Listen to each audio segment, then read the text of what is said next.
Nice light. And talking about Bob Dylan, you're a man now of at least two incredible talents, because you really started out in music, and you had, obviously I'm guessing you had a love for art, because, you know, there's this history that you have, this sort of love of when you grew up in Windgates.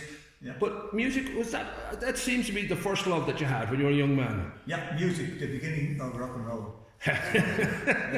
But you from the very start, though, you did very well. You always seem to have a certain amount of, like, you were doing McFadden's show in Bray for that was there for 7 years, this pop-up show. But then when you move on out, you win a talent show in 1972 in the Beach House. You have two of your own songs. You get on the Anna McGoldrick show. That leads to residencies in both over Molly Malone's. You had a Sunday night residency, was it, for 12 years? And then you were also in the Orchard Inn for 7 years on the Saturday night.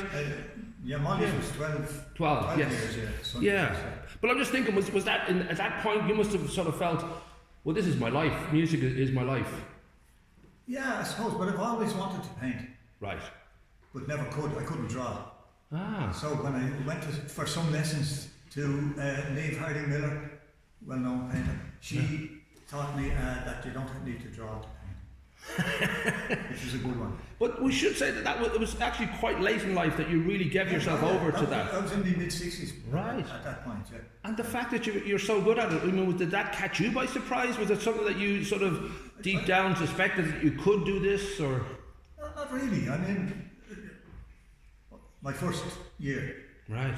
That sort of thing. Yeah, I always wanted to paint stuff as I saw it as a kid, as it was when I was a kid. In other words, nostalgia, I suppose. But also historical stuff, buildings that have long vanished, which should never have vanished, like the Turkish baths in Bray, which should never have been demolished, because it would have been a huge attraction. The value today, would be priceless, really, to have it there in Bray. Put there by Dargan when he brought the trains to Bray. Never a big success as a Turkish baths, but then it was concert hall for years, and it would still make it. Have made marvellous. That short-sightedness again and again comes into play in both Greystones and Bray and many other places. But you know, you look at someone like the Latouche and all that. You just sort of recognise that if somebody just played the long game and realised the value of these things. You mean, it may be a recession, there may be a struggle going on right now, but the fact is you can't buy this.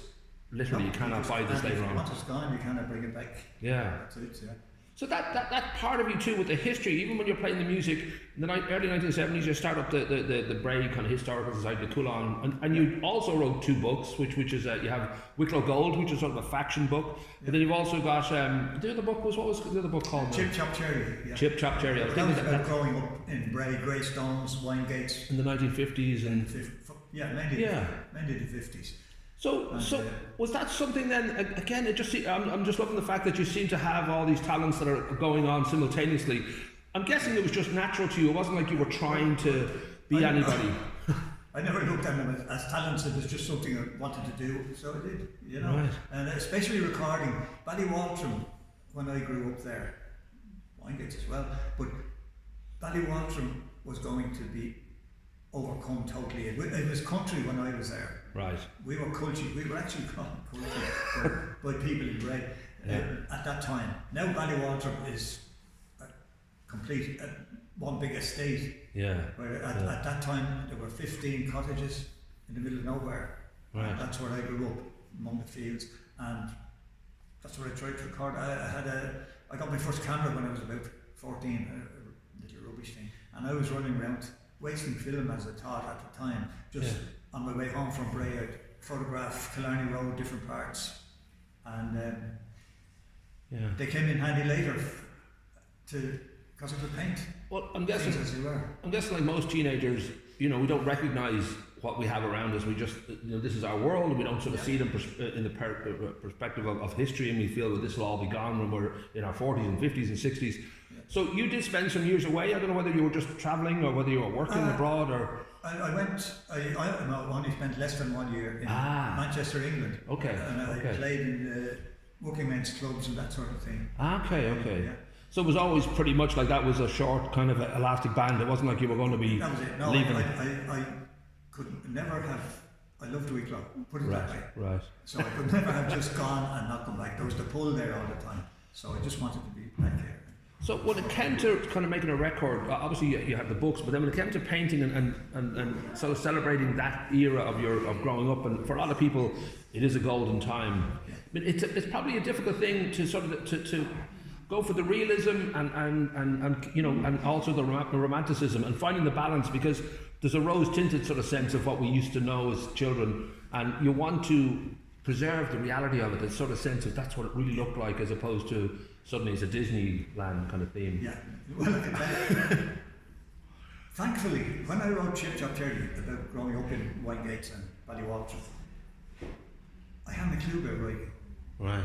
So I made certain that what went in there was what happened, and there was no making it look different or good or whatever for me. I just wrote down as it was, and so it's a sort of a preservation of that particular. It's a real record era and a place which is now gone, which is great. You know, when a place is vanished completely, the Ballywalter that I grew up in. Yeah. So it was to preserve that at the time when I was writing it. Now, Chip Chop was written in the 80s. Okay. It only came out a lot later because publication wasn't. It's difficult to, yeah, exactly. But even the title now, is that like a reference to an area, or I was trying to think what Chip Chop Cherry is? Chip Chop Cherry was what we called, we ate tons of it. It was grew in every field, and it still does. It was a bittersweet, I'm trying to think of the name now, sorrel. Okay. Yeah, wild sorrel. Right, I don't know if that, sorry, I don't know what that is now. Is that like literally is it a ground? It looks like a smaller dandelion leaf. Okay. It looks like that, a smaller. Right. And bittersweet to taste. Nice. And so bittersweet, I thought the story, you know. Yeah. And must be related. Is it related to the cherry tree or the cherry? It must have some. No, I don't know. That was the local name for it. Right, it was also called Sour Sallies in different places. Oh, right. I think kids put their own name on it. Where Chip Chop Cherry came from, I don't know, but that's what we called it. And you sit down in the corner of the field and eat tons of it. And it was only years later I read somewhere that it's full of iron, so it's good for us. There you go.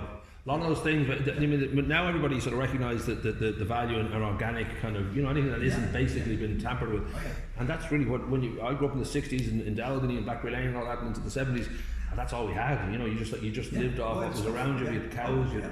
And sometimes you found out to your sorrow if you did the wrong thing. You still know about it. That idea then that here you are, like you're a musician, you've written your own songs. I know that Johnny McAvoy's guitarist sort of recognised that these are songs that should be recorded. So in 1986 you recorded a bunch of songs. We'll give him a shout out now, Philip O'Duffy. Yeah. That again now, I don't know whether your ego ever kind of sort of give you a swelled head, or whether you were always just too busy enjoying all this? Well, or mostly what I've been told is that I should have had a but I haven't had a swelled head. It does help in the industry if you can swell your own head a little bit. I hadn't got the boasting valve open. Right. So I just did what I did, and it was there, and if someone wanted to look at it, well and good. Now we should say you're still recording, so you have 2 songs on the go. Now I want to make sure I get the titles right. A Christmas as Lovely as Yourself, which sounds lovely, but then we've also got Too Busy for Bullshit, the OAP song. The OAP song, yeah. So that's obviously still, we talked about Dylan, that's the sort of thing where you're having a little bit of fun with titles, even that it's not. They're the 2 most recent songs I've written, right? The Christmas one was a couple of years back, and that a few years ago as well. Yeah. Too Busy. Well, the OAP song, I just thought that might appeal to my age group. And in regard to playing live, obviously right now it's off the cards for a lot of bands, but is that something that you still actively do when you know, I don't know whether you still... I play every Wednesday for the Bray Old folks when it's open. It's open, right. And any odd things otherwise, and the WDS, Weekly Dimensions Society, I do stuff with them. But it's all off the cards now. I mean, you can't do anything. So do you find yourself in times like this, is it mainly, I don't know whether you because you've got this talent for painting, is that how you kind of keep sane, or I don't know if there's certain things you feel that you're... That's the word, yeah. Right. Something to do. I mean, what would you say? It's a hobby, but I would never be just sitting around doing nothing. Well, do that. it's not only well, art is both a release and it's a sort of, it is a pleasure, but there is something wonderfully liberating about just putting something out there that means something to you, but then it'll mean, as we know with these paintings, a lot to other people. That must be very satisfying when you. That is the hope when you're doing something. Yeah. Right? I'm slow at painting, right? There's a lot in there, but that's over. I started in 07. Right. So there's still some there from 07. Yeah. But the fact that people will come in and comment, or there's a bit of history behind most of it that you can talk about. So people come in and they comment, and that I get satisfaction out of that. Well, it sparks a huge sort of emotional reaction, as opposed to, even just, that sense of where we all come from, and for a lot of us my age and your age and others, we just have this, it's in our brain that we recognise these places and we recognise these people and those buildings, as you say, that should be there but are no longer there. And there's something deeply kind of satisfying to see it again, even in a painting, because there wouldn't be that many photographs of the Turkish baths, for example, but being able to see them in a glorious painting, it's got to be a wonderful feeling, not only for people, I'm sure for you too, when you achieve that. When I was painting that, I made the trees in front of it were hiding it completely. Right. And that's why it was demolished, and nobody knew it was until it was gone. Noticed it was gone, literally. So when I painted it, I made the trees smaller so that you could see the building. But it was all still there up to 80, 81 when they demolished it. Yeah. And it could have been preserved, should have been preserved, because it would have made a marvellous concert hall now. And because it was a unique building in Ireland, big attraction. But now it's that short-sightedness again that people just sort of see, well, if we just put like an office block there, we put like a, and the Turkish baths is where the sort of the aquarium is now. I'm trying to remember where exactly it was. No, it was up the street. Up at where the little Tesco convenience store is on Queensborough Road, opposite Dunn Stores. Right. Yeah, it was there. That whole area, it was that size, it was huge. That whole complex is on the that's just around that area. Yeah. I would think too, for you having 7 generations, and I know your great grandfather was Tom the Horn Byrne, which is a great name, and we have his history up there, but I'm just trying to remember what the Horn. How did you get that name? That does sound slightly dodgy. Yeah, I know. Exactly. I used to wonder about that too, until I heard from an old relation to that. Apparently he used to go. I think it was his first Wednesday of each month to the fair, the old fairs in Bray. Okay. Horses, markets and all that. Yeah. Apparently he was great at shouting the prices. There you go. Foghorn Leghorn. That was how it came about. They said he had a voice like a foghorn, and it got shortened. Tom the Horn. That's how it came about. Nice. Yeah. Naturally, I was thinking of Miles Davis. Sorry, no excitement. So we should wrap up by saying that people who would love to check out your work, thankfully young John McGowan is here and we're going to put up a good example of what you have. Yeah. It's probably, as well as being here in Enniskerry at the market every Sunday? All day every Sunday, yeah. Great. And then people can get in touch with you obviously then as well if they're sort of wanting to check out a certain painting or to find, if you've got certain... So is it okay to put in an email and stuff like that you'll contact or... Oh yeah, yeah, I can put that in with the text, but just to give a phone number or something, because I know people are some people just aren't even living here. They'd love to be able to relive and have a memory of where they came from. My Gmail. Yes, there you go. That's probably the easiest thing. Yeah. So I don't know whether you'd sort of feel, when it comes to the painting, that there's a sort of, like this is the world that you kind of represent, or I don't know whether you have sort of, you want to go off and paint a Japanese mountain occasionally, or whether you feel, well, I have to be coming from the heart really for me to be caring about the painting. I need to want to do it. And it's usually a local thing. Right. Unless you count Tasmania, which is around the corner there. Okay. Tasmania, oh yeah, there you go. That's close enough. And I know you've got some nudes under the table there as well, so yeah. But we don't know where they're from. Yeah. They could be anywhere. Hide them, yeah. But it is really about, I guess it has to come from a real love from you that this is something that you're celebrating as opposed to it's just like a pretty picture. Yeah, somebody once suggested to me, if you get a good seller, do it again, keep painting it again. I couldn't paint another. I couldn't. I have to really want to do what I'm doing, to just repeat something now. Especially if you're giving, as you say, it's time consuming. It's not like you it's not like you just stencil over. I'd love to be one of these painters. I see something. There you go, 20 quid, 20 quid.